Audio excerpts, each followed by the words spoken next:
He's coming home. He's coming home. Whatever, however that song goes.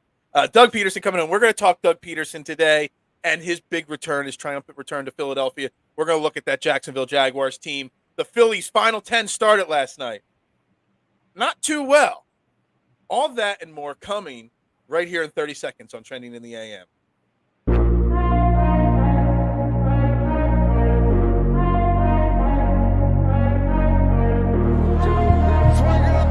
Holding, gets around in front. Joel Embiid and Philadelphia has it.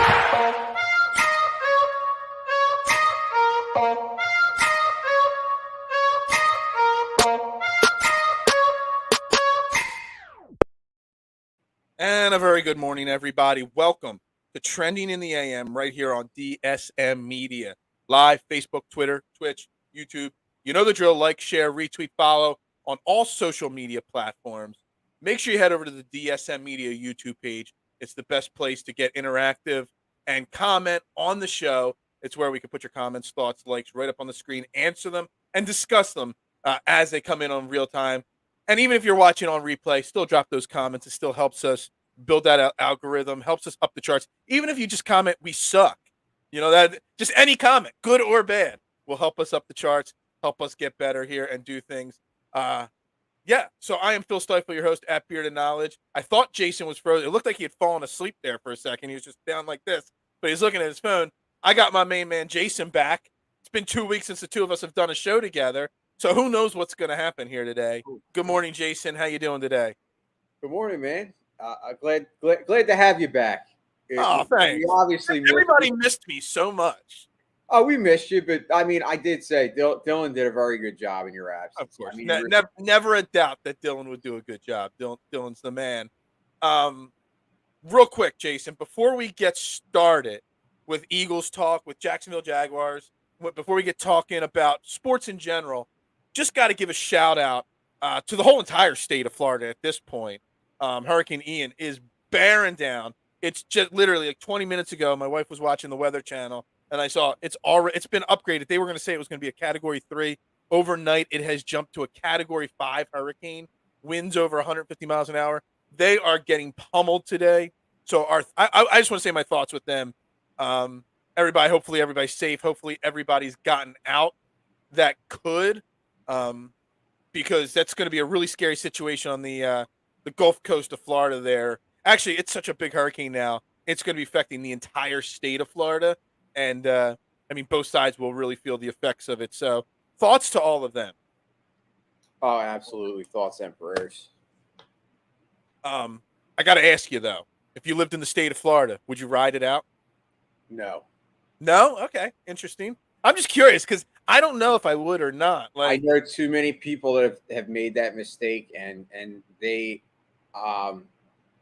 I actually talked to somebody that was in New Orleans when they're in their hurricane, and they said that they did that and they regret it every second of it.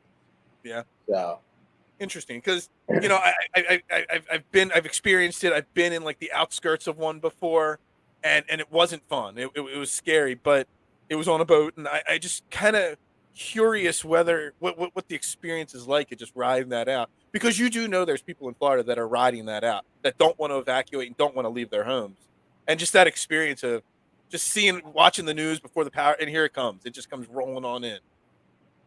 But you're at the mercy of the storm. I mean, at least if you flee, you have a chance to get a safer spot. Mm-hmm. I don't know.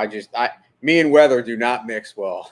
Mother Nature is one scary biatch. You know that, right? Yeah, it's not somebody to met. It's the biggest bitch there is out there. You know, is Mother Nature.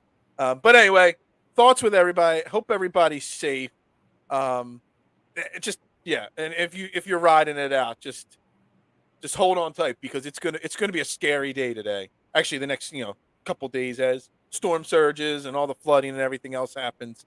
So thoughts with everybody. There's a lot of guys that have come on this show, a lot of guys that we've talked with in the past on social media that are down there in Florida. So, thoughts with all them. But there is a Florida team that is coming to Philly. Actually, I wonder if Doug Pederson has moved the Jags up north for practice this week. I wonder if they're riding it out in Jacksonville because, Jacksonville's more north than on the east coast of Florida, but they are going to get hit tomorrow with parts of the storm. So I wonder how they're handling their situation there. But I think something that we need to start this week's talk as we get set for Sunday's matchup against the Jacksonville Jaguars is talking Doug Pederson. He is coming home, Jason. He is returning to, the city that gave him his first chance as a head coach. He won the Super Bowl here. He is a legend, a hero in Philadelphia, and he's coming home. And, I mean, we could talk about he shouldn't be booed. Should there be a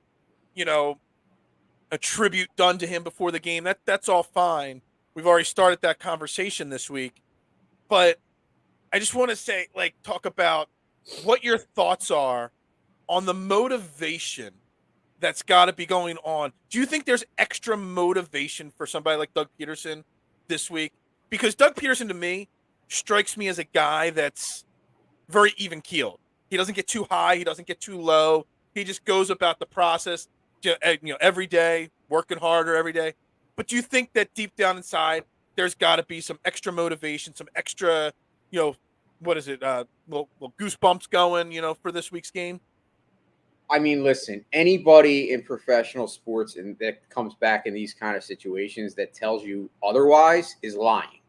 There is always some type of extra motivation. Now, I agree with you to the point that Pederson's not one of those rah-rah type guys, and he doesn't get too high and too low. But, of course, we don't see the actual Doug Pederson behind the scenes. We've saw videos and, obviously a lot of coverage during that Super Bowl run and those, successful years.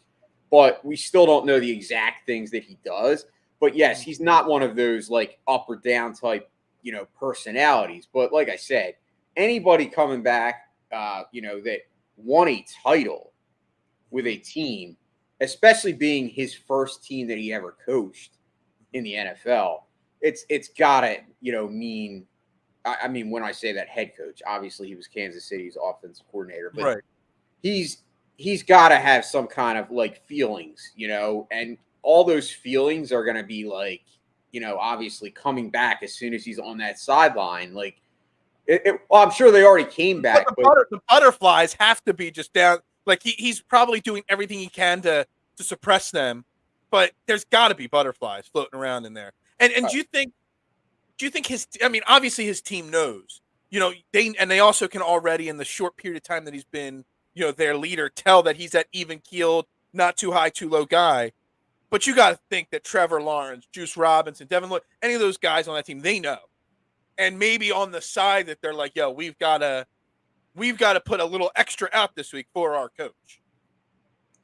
I mean, yeah, I think the funny thing is I know we're going to talk a little bit about it, but Jacksonville has always had good young talent. It's just been a matter of not having the right mix. And obviously quarterback's the most important position. And what Doug Pederson's done with Trevor Lawrence already in a one-season turnaround is absolutely phenomenal. That's what I was going to – you were basically setting that one right up there. I mean, you just look at it, go from Urban Meyers and that train wreck last year to – Trevor Lawrence looks like a completely different quarterback. That whole entire team looks like a completely different team in 3 weeks.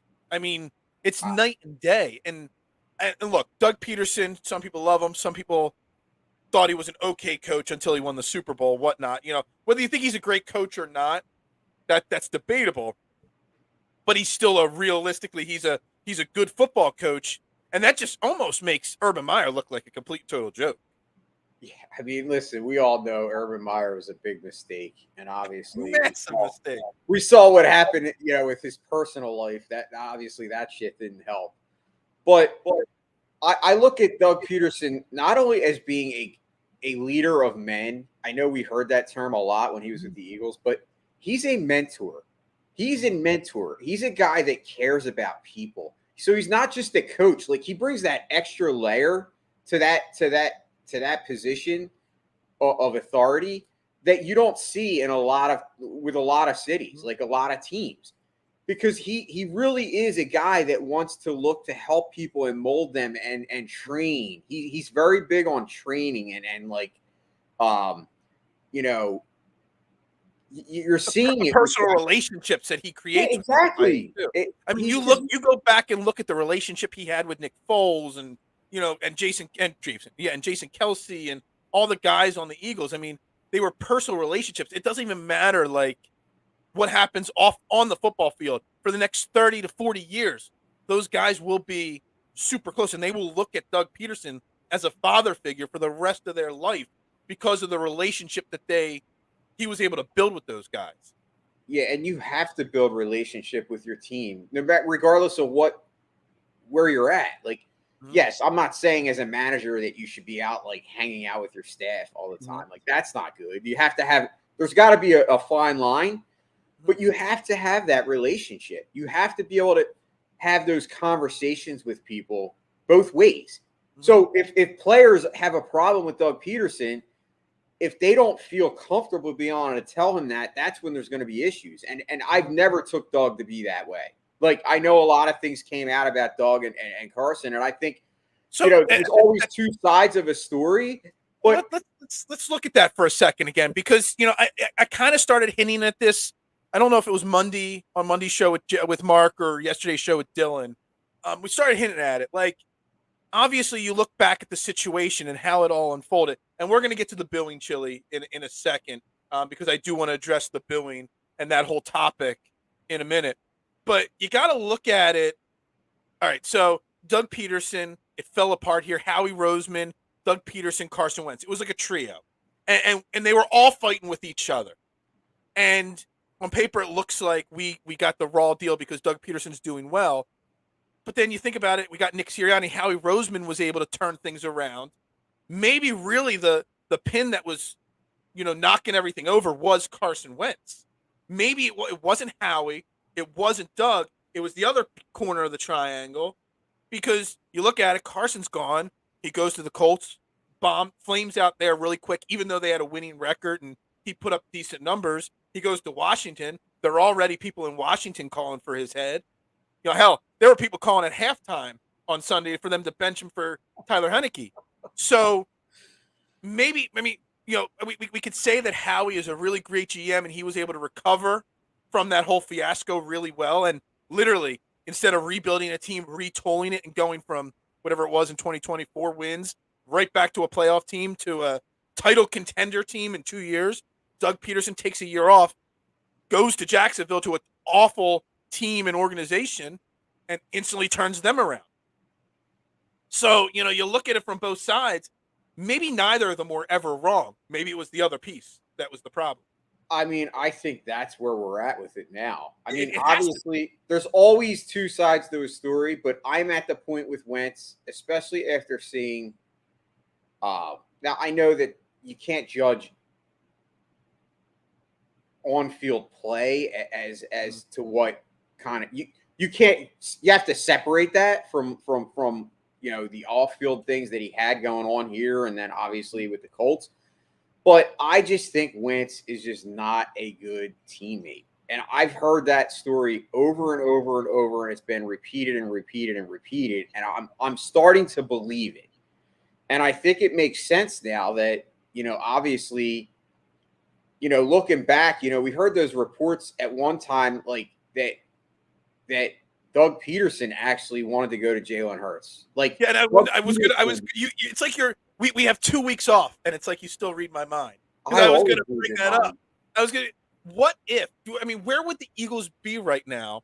And look, I don't want to say anything negative about Nick Sirianni. I love Nick Sirianni and what he's doing, But if they did not get rid of Carson Wentz and they just let him turn the reins over to Jalen Hurts, right from the get-go, would we have had the same, quick turnaround with Doug Pederson here at the helm? I mean, it's a great question. It's probably a question that will go unanswered, but it definitely will go on. We'll never know. You can I don't know if Doug Pederson, because Nick Sirianni, I think, is built for what Jalen Hurts and this current crop is. The type of, cliche motivator. Doug Pederson, I think, would have gone a little harder on these guys, and I don't know. Maybe things would have played out a little different. Yeah, listen, like I said, I think it's a great question. It's one of those great what ifs.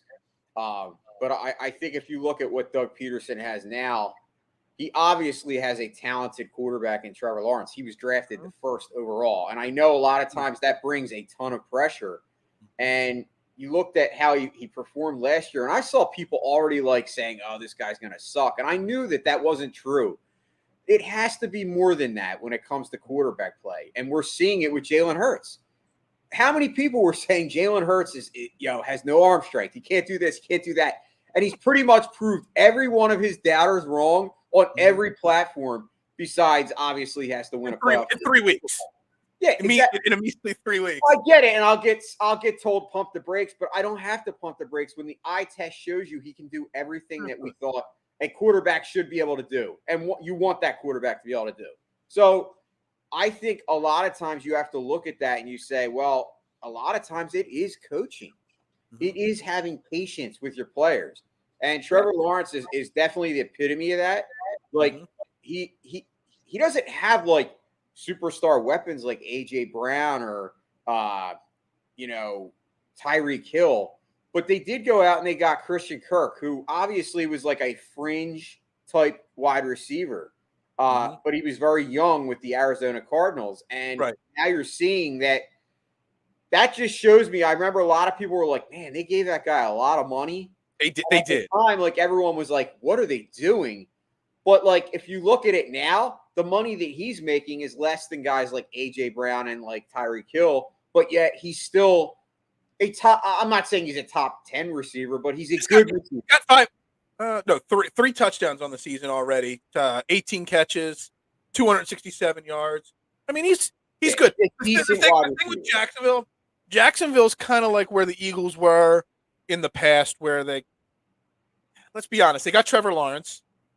And they got a bunch of number 2 and number 3 wide receivers. They don't have that superstar. Eagles. They got what's that?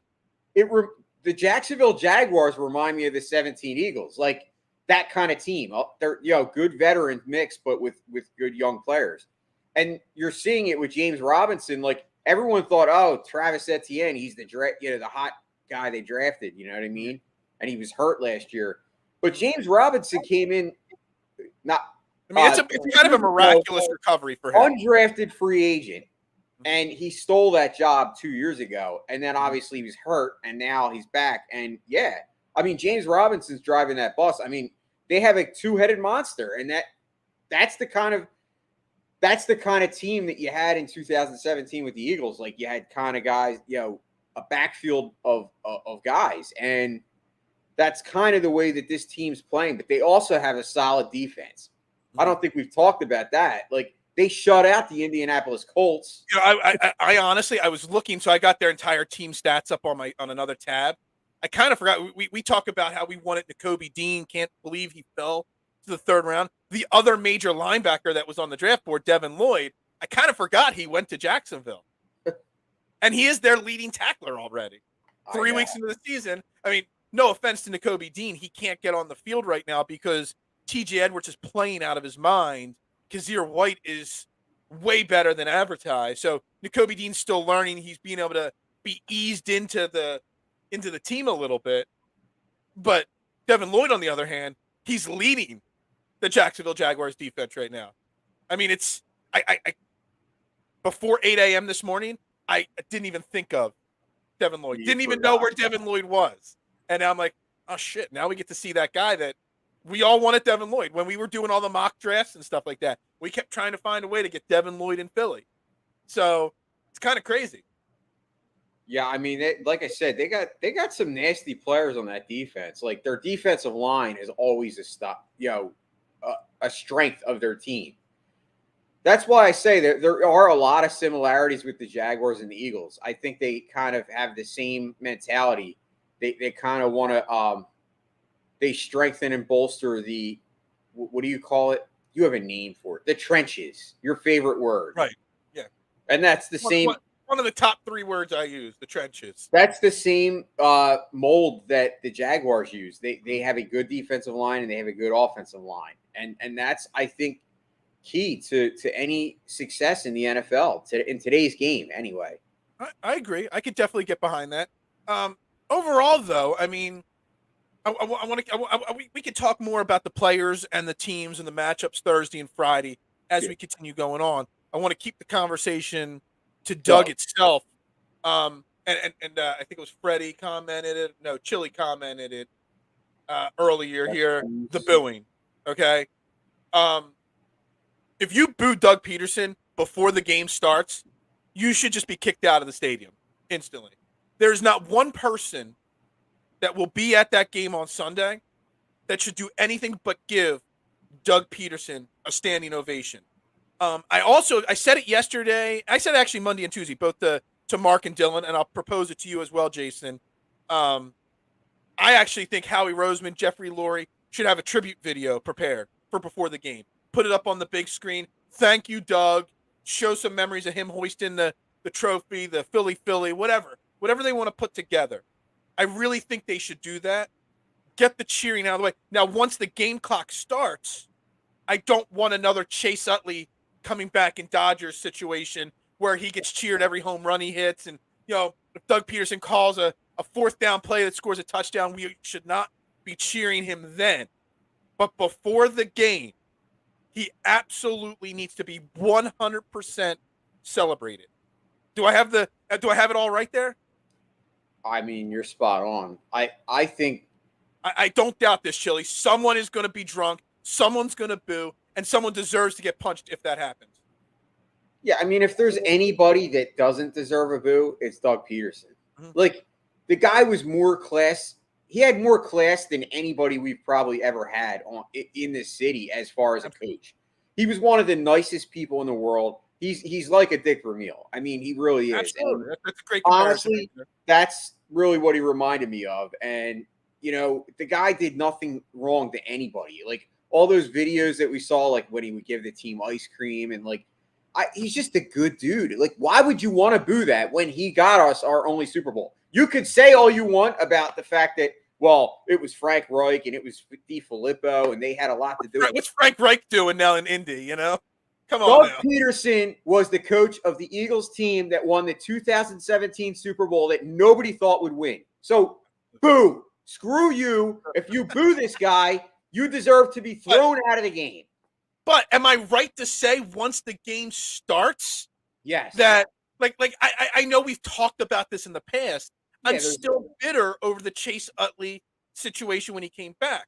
Like, they literally booed our own pitcher for striking out Chase Utley at one point. That's stupid. That's stupid. Now, I'm not saying you got to throw snowballs or batteries at, Doug Pederson once the game starts, but booing him or cheering him when he does something good in game, to me, still takes it too far. That's definitely going over the line. That's crossing the line. Mm-hmm. When it comes to the game, it's the game. It's rooting against your own team, and that's what you shouldn't be doing. I would say that the only time I could ever see that being acceptable, at least in my opinion, is if somebody was truly wronged by the team, like in a really bad way. Like, say, like, they just, I don't know, something happened and they, like, got rid of the person, and that person came back, like, whether it's a player or a coach. I think at that point, maybe if you felt like, man, they were really wronged, and you kind of wanted to I'm not saying root against your team, but, like, show solace and respect to that person. Yeah, I could see that, but I'm not.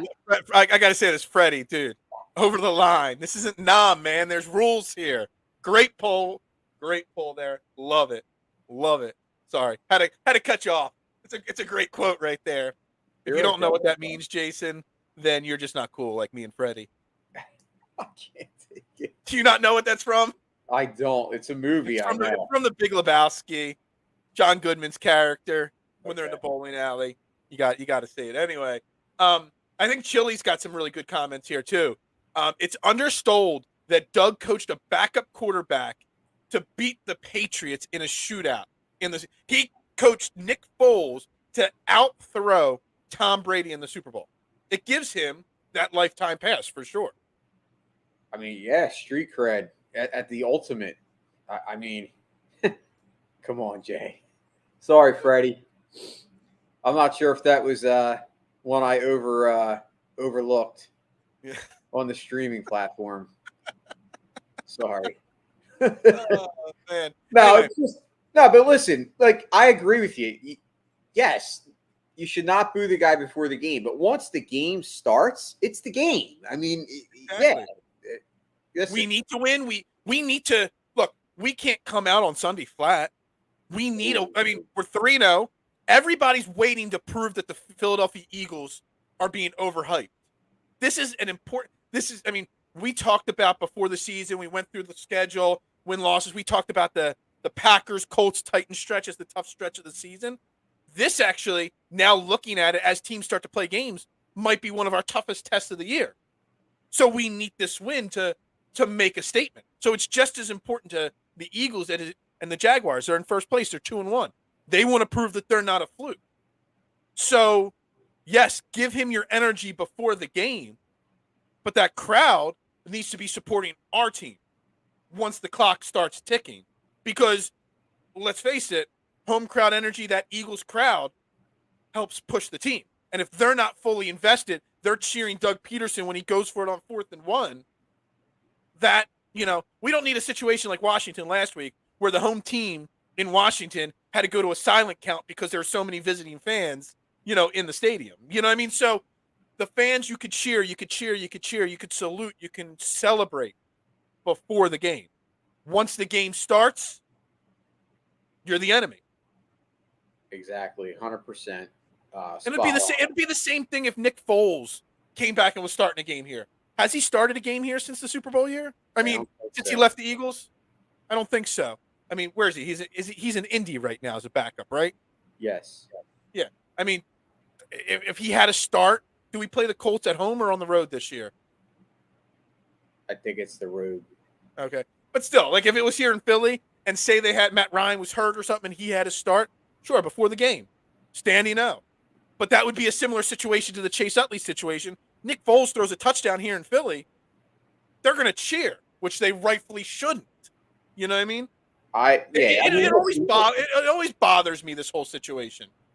Yeah, you get. I mean, the Chase Utley situation, that all the way around, and then now it's like Chase Utley, like it almost seems like he wasn't even a Philly. Like he's all pro Dodgers all the time. Like, yeah. Well, he was an LA guy. I get that, but it's frustrating as a fan, knowing how the people, like you said, were kind of like blind loyalists. They cheered for him when he hit a home run, and here he is, not even worrying about the city of Philadelphia. Like it's almost like it's crazy to me. Like the people that some people are like, seems like it's like a cult. Like people that like follow players around like that, and like it's like they become fanboys. To the umpteenth degree, and yeah. Anyway, I mean, I listen. I love Doug, and obviously I'm not going to the game. I heard it's going to rain. Actually, it is. So yeah, I hope it rains on Sunday, because I've got a golf outing to play. So like the hurricane that's going on in Florida, it's going to make its way. Like the remnants of it are going to make it up the coast. The quicker it gets here, the clearer Monday is for my golf outing. So I hope it rains on Sunday, because then that means Monday will be a little clearer of a day. If it doesn't rain Sunday during the game, that means it's going to bleed into my Monday golf. And Jason, you're not a golf guy, but you golf can't in the rain. Golf in the rain sucks, man. Let me tell you. You get your rain slickers on, and there's mud everywhere. It's not your fun. poncho. Yeah, no, it sucks. You have an Eagles poncho? I don't have a poncho. No, I don't. I don't have any poncho. But anyway, we'll keep going with the Eagles talk as the week goes on.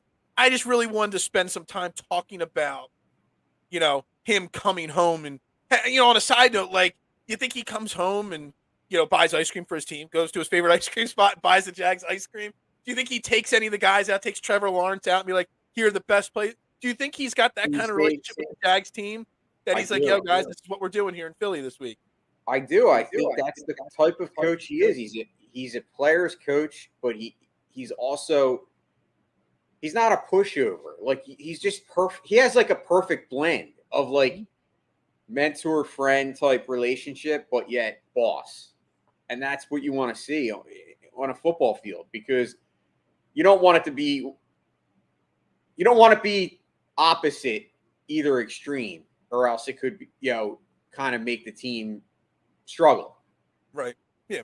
Yeah. I think Anyway, Sirianni is, obviously he's a little younger than Doug, and he's got a little more passion, but I think Sirianni has a lot of similarities to Doug. yeah.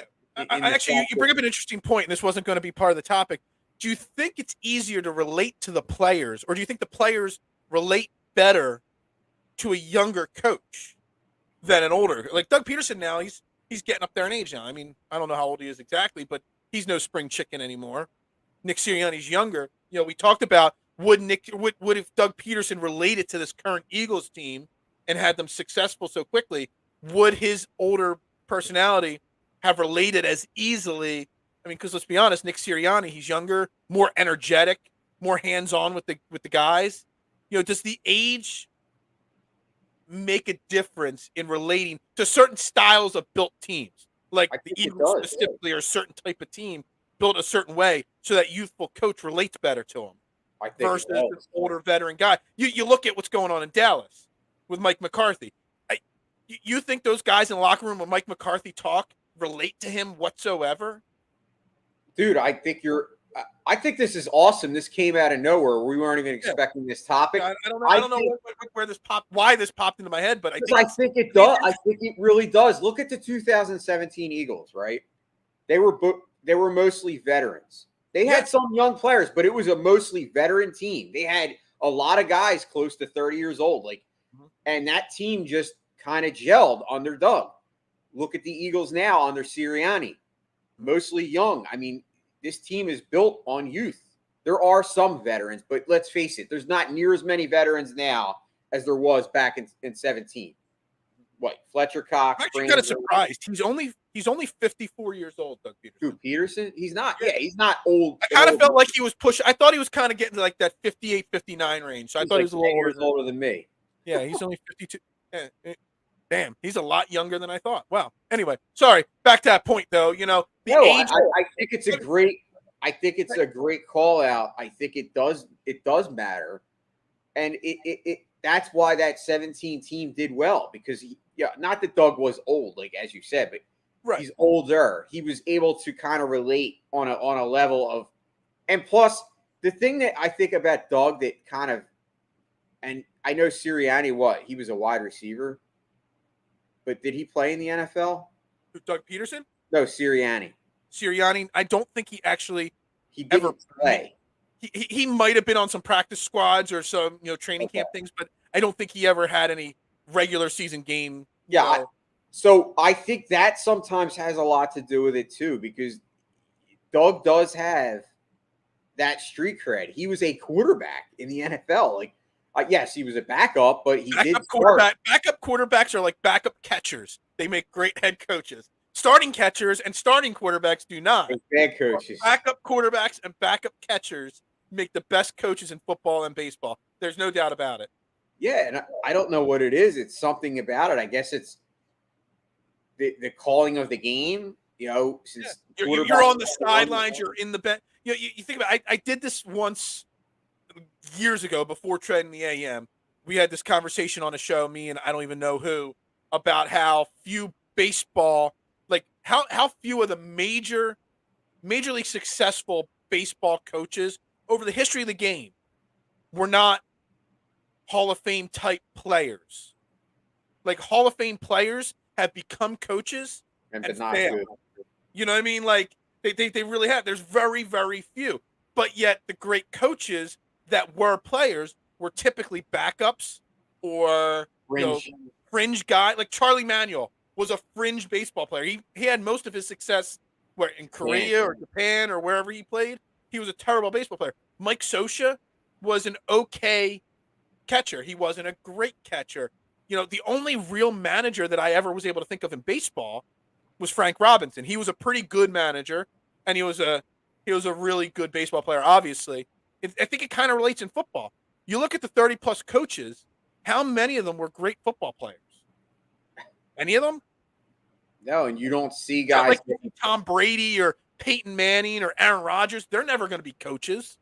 It's funny how you always see sometimes, too, like guys pegged as being, oh my God, they're going to be like a star coach, and Right. they never even coach an ounce of football in their life. Like after that, because either A, they're not interested in it, or B, if they do, Right. they shit the bed and they're out. I mean, I've got every team up on my screen here, and I'm thinking about their coaches. I don't think any of them are even remotely any more than backups or never played in the pros. It's really interesting. Football's a little different because football you start a little earlier, as like you start like right out of college. If you're not making it in the pros, you go be an assistant or an intern. At a college. That's what Doug Pederson did after his career was over. He started as an intern. You go to college. You do different things. Like you have to start training as a coach in football at a pretty young age to have success. You know what I mean? So it's a little different in football than baseball, but and in basketball, obviously there's it's different. Glenn Rivers, is a really good basketball player, not great, but a couple, top tier coaches had some success playing. But again, none of them were Hall of Fame level. Ty Lue had some, but he was a backup. He was a second. He That's was what a I mean. yeah, you exactly. see it across all scales. Chauncey Billups, he's got some, talk about being a good coach someday here. The Sixers, they got Sam Cassell, who won some titles as a starting point guard. There are some good, but none of them are Hall of Fame players. You see it in hockey, Phil. Is it the same? Yeah. Rod Brindamore, not great. Good player. Is he a coach now, Rod Brindamore? Yeah. Who's he coach? I think he's a coach, isn't he? I don't know. I didn't know. He was one of my favorite Flyers when I was a kid growing up. I loved Rod Tocchet, Rick Tocchet. Yeah. He not great. He brought hockey up, so I had a reason to put the what. Yeah, I know. Hockey might be coming back, right? For a week again, right? And then we will bring up the Flyers this week. I do want to get your thoughts on them. But anyway, let's wrap that Eagles talk up there. We'll continue. We're gonna start getting into some of the X's and O's of this week's game tomorrow, and obviously on Friday as we prepare for this Eagles Jaguars game. I just thought it was a fun conversation to have, talking about Doug and him coming home. I love, like I said, I love Doug. I mean, Doug is boo. Yes, Scotty, boo. Worst team in Philly, but yeah, definitely worst of the 5. All right, so let's move on. Maybe even 6, because the Philadelphia Stars, the USFL team, they played for their title this year. So maybe the Flyers are 6 on the. Isn't there an ultimate frisbee team in Philly too?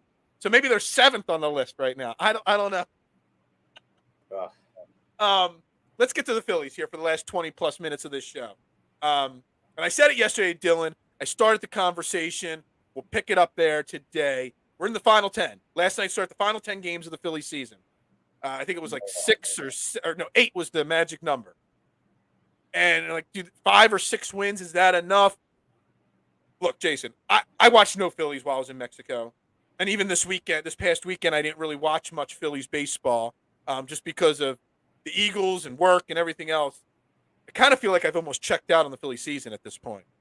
And it's a shame, because there's still a really strong chance that this team makes the playoffs. But again, they come out last night against the Cubs. Now let's not take anything away. Stroman is an excellent pitcher. He's been a top. Marcus Stroman's been a top tier pitcher, not Cy Young level, but top tier pitcher for a few years now. He shuts us down offensively. The offense gets nothing going. Waste Zach Wheeler, who, what was that, his second start since he's been back, or third start, goes 6 innings and only throws 62 pitches. But yet the team can only manage 5 hits. And yeah, it was another basic, unenergetic, unenthusiastic. I just don't, like I say, I've checked out. It almost looks like the Phillies have checked out at this point. I mean, it's frustrating because we it's like a broken record with this team. Mm-hmm. They can't get anything going as far as the whole team firing on all cylinders at the same time. When the pitching's doing very well, the hitting goes to sleep. When the hitting tears it up and scores 12 runs, the pitching can't do their job. When both of those are maybe doing okay, the manager makes a decision and the team loses. Like, there's no consistency with this team, and that's I hate to be cliche, but that's the word I use. The Phillies are inconsistent. Mm-hmm. They put stretches of good baseball together, and now at a time when we need them the most, they are shitting the bed again. They went dormant. The bats are dormant, and that's bothersome. It is. Because, if you don't perform now, I mean, the chips are all there. The postseason is right in front of them. And are they going to blow it again for the third, or is it fourth season in a row that they're going to blow this in September? I mean, this is becoming disgraceful. Mm-hmm. What do you think John Middleton's thinking? I mean, I want somebody to break down the last 10 years, the top 5 or 6 payrolls in baseball, and how many of them miss the playoffs or have this poor of a, ending. But real quick, before we get into that, so I mentioned the checking out. Like they look like they've given up. The energy's not there. I don't know. I mentioned it to Dylan yesterday, and he hadn't seen it. I don't know if you saw it, but did you see Zach Eflin's wife's post on Sunday? No. Her social media post? Okay, so she posted a picture from wherever the wives sit at, Citizen Bank Park, a picture of him on the mound, and her post underneath, and I'm paraphrasing, I forget the exact words she used. Thanks for 7 years. It's been a pleasure coming to Philadelphia. So obviously he's a free agent, and odds are the Phillies don't bring him back. But basically she's saying that she knows there's zero, like, obviously if we make the playoffs, the first series is going to be completely on the road. She is assuming she is not coming back to Philadelphia anymore this season. Now, to me, why would she think that? Unless her and Zach have talked about, like, this is it. She could, even if they didn't talk about it, she could probably get the feelings coming off of him that the season's basically over. They might backdoor their way into the playoffs, but not really have any chance. To me, that was the start of me thinking that the season's over, whether it's over or not, when a player's wife puts out a comment like that. Are you kidding me? Like, that's disgraceful. I mean, it could just simply be her saying, thanks for 7 years. She knows her husband's going to be a free agent, whatever. Yeah. But to me, I see the subliminal message that's in that tweet or that Instagram post, whatever it was. Do you come out and just say it? Do you come out and say it now when there's 10 games to make the first season? I mean, that's just, to me, is like a loser mentality. Absolutely. That's a loser mentality, man. It absolutely is. Zach Eflin. And to me, that got me thinking, like, look, you look at the energy level. I'm looking at the box score last night. Obviously, no hits from the top 2 guys in the lineup. Harper had a couple hits last night, drove in the sole run of the game. But they had 5 hits last night. 1 double and 4 singles. Just unenergetic, no life whatsoever. I mean, like I said, Zach Wheeler, you can't fault him. He was able to get through 6 innings on 62 pitches last night. He might be as close to back as he's going to be this year. That little break may have turned, like he was supposed to be piggybacking him and Noah Syndergaard last night for the game. They didn't need Noah Syndergaard last night. So that being said, you wasted that. That just puts more pressure on who goes tonight. Does Nola go tonight for the Phillies? I don't even know. I think it's Nola. Yeah, I got to see here. Yeah, you got Nola going up against Hayden Wesneski, who has 22 innings pitched this year. So a typical guy that gives the Phillies trouble. A guy, Hayden Wesneski, or if I'm saying his name right, is so low down the level of importance in baseball that ESPN's website for tonight's game, like the Gamecast, doesn't even have a picture in his profile. He's just got a gray shadow. That's how low level he is at this point. But that just puts more pressure now on Aaron Nola. Has to come out tonight and pitch a near perfect game. That's the Phillies' kryptonite. The exact type of pitcher that they're facing tonight is the Phillies' kryptonite. It's like, they could be facing Scherzer, and we would say, well, they could still win this game because they've had success against Scherzer. A guy that has a gray diagram and not the picture of his face, that's the guy that's going to come out and go 7 innings and give up 1 hit, and we're going to lose again because we can't do our jobs. And, I know Nick Castellanos was on the IL for a while, and he's back now, but is he going to just all of a sudden catch fire? I mean, listen, Dylan and I last week before, I think it was the show before you came back, we kind of got into this and we were saying that, listen, we're objective. We call an ace and a spade a spade. And you got to be honest. Bryce Harper has not done well as far as producing down the stretch here. And listen, I mean, people maybe would say, oh, it's the injury. He's still not 100%. Okay, that's fine. But I expect more from Bryce Harper. I do. You're basically repeating everything that Dylan said yesterday. He was the MVP because he was the MVP last year, and he's our highest paid player. I expect more from him. This is the time that he has to carry this team. Like, somebody's got to take this team on their back and say, you know what? I'm carrying it to the promised land. Ryan Howard did it in 06. Ryan Howard did it again in 07. 08, obviously, it was the whole team down the stretch. But somebody has to, somebody's got to light a fire. And you're right. I know that you've been ultra critical of the manager, Rob Thompson. I'm not going to lie. Yeah.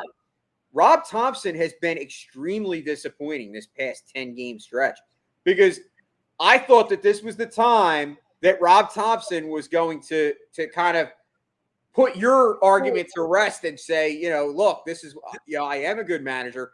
And he's completely fell off the face of the earth. Like, I'm not going to lie. I'm very. No, I agree. You're talking to a guy that I call him a spade, like, because he's a spade. Whatever. Look, they still got 9 games left now. So now it's the final 9. It's no longer the final 10.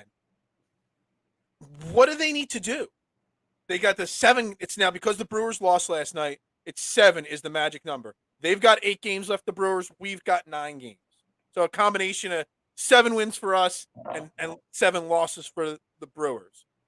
On a side note, the Brewers tonight are going up against Cardinals' Jose Quintana, who's a guy I kind of wanted at the trade deadline. And we went and got Noah Syndergaard, which I like Noah Syndergaard. I like the trade still. Even though he didn't work out, we gave up so little for him. I'm still okay with that trade. Do you know what Jose Quintana has done with the Cardinals since he's been traded? Yeah, he's a top 5 pitcher in baseball. Exactly. He has never given up more than 2 runs. His ERA's dropped from 3.5 to 3.03. In the month of September, 4 starts, he's only given up 2 runs total in the month of September.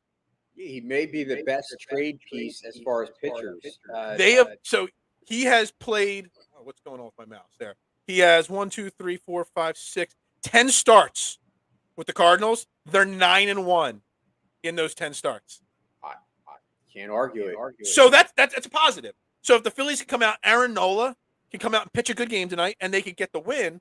Jose Quintana should be able to look. The Brewers aren't like it's who's fighting for that last spot. The Brewers and the Phillies, both of them. Neither of them won it. You know what I mean? They're both like who's going to lose the most games. But if the Phillies can come out and win tonight, you have to assume Jose Quintana is going to shut the Brewers down. We could drop our magic number from 7 to 5 tonight, and that's huge. We're 1.5 up tonight. Could easily swing it to 2.5 with a week left of baseball. We talked yesterday with Dylan. Me and Dylan talked like we kind of want this wrapped up by the end of the weekend. We don't want to have to go to Houston and need to win 2 out of 3 to get that final playoff spot. Not that it matters anyway, because you can't have any confidence in the playoffs in this team, but on a scale, like Dylan put it at like a confidence level of 8 that they're going to get this wrapped up. I said I was like in a 5-6. After seeing last night, now with 9 games left, 7 is the magic number. Where's your confidence level that they get it done? If I had to sit here and say today, I'm going to say a 6. Okay. So you're not super confident. I'm not. That's I'm concerned. I think that's completely fair. I'm concerned at the way that this team has performed in the past 10 games prior to this 10 games. Right. They've not shown me any consistency. They have not, and they've started to show the signs that the one big thing that I liked about this team under Rob Thompson was the ability to kind of put bad losses and bad stretches behind them and kind of go on a winning streak. They have not done that in the past 10 days. You look at it, they've lost 3 in a row, right after winning 3 in a row. Before those 3 wins in a row, they lost 5 in a row. Before that, they'd won 5 in a row. You know, it's the same old story. It's kind of a snowball, and they have not done well in this past month. Let's face it. If we want to be realistic about it, they're lucky to be in a playoff hunt. That's what's frustrating. That's actually the key. That's the key term. They are lucky to. They are lucky. It's not like they're earning this, and they're like, we could say, oh, they made the playoffs. Like, finally. They're lucky that the Brewers are playing horrible baseball as well, and that these other teams that are, you know, in this race are performing horrible. There's no competition right now. Like, there's kind of competition to see who's going to shit the bed worse. That's, to me, the only competition that's going on. Yeah, and, I mean, you're not wrong there. It's basically who the battle between the Brewers and the Phillies. It's basically a battle of who loses the least. It's not who wins the most. It's who, even though it's the same exact thing, who wins the most or who loses the least. You know what I mean? It's different. The connotation, the sound of it's different. It's who loses the least over the next, 8 or 9 days. And who screws themselves the least over the next, 8 days. They're fighting because neither of them want the spot. All you got to do is step up and grab it. I mean, show some pride, some emotion. Every year I see teams that like kind of sneak into the playoffs and they have these, unlikely unsung guys that like kind of tear it up and get them there. Like, it's not always the Bryce Harpers. Like, I know I'm calling him out. I'm saying he needs to be better, but absolutely. Who is going to be the guy? Who's going to like say enough is enough? I want this team to get in and I'm going to do everything in my power to do it. Is it going to be Aaron Nola tonight? Does Aaron Nola come out and go 7 innings, have 10 strikeouts, and shut him out? Like, that's what I need. I need somebody to, like, lead by example. And when I say lead by example, I mean produce. Put up some production on the scoreboard, whether it's pitching. But let's be honest. Aaron Nola's had a pretty solid September, considering we were worried at the end of August that he was starting his September struggles a little early. Outside of the game against Atlanta, which he didn't even pitch awful. He gave up 4 runs, but, he's pitched okay. He's been much better, yes. But I'm saying you need it tonight. You need a big Aaron Nola start tonight. Like, but doesn't matter. I mean, Zach Wheeler had a big start last night. I'm talking about a dominant. I mean, even a shutout. I want to see Nola kind of just flex his muscles and say, "F you." Like, I'm gonna win this. I'm gonna take us to their prop. I want somebody on this team to give a shit, Phil. It just seems like they're lackluster. I agree with you. There's no energy. There's no passion. There's nobody that's saying. Look, there's nobody getting mad like when there's a bad call. There's nobody like, hustling a little bit extra to score a run. It's frustrating to me. It's so frustrating. It's right there in front of us, and we're just like saying, well. Not today. What we talked about for what do they got? 9 games left, so that's 153 games. We've probably talked about this 70 times this year. They are an inconsistent, streaky team. The problem is the bad streak is happening at the end of the season, right when you need them to get hot to lock up that final playoff spot. They got 9 games left. They have 83 wins. These 90, everybody thought the 90-92 wins was a lock. Not going to be a lock now. They got to go 7-2 to get to 90 wins. I mean, that's asking a lot of this team, isn't it? Dude, this is why I can't stand baseball today. Like, small ball. I'm a big small ball guy. Like, I like guys, or teams that kind of, play that style. Mm-hmm.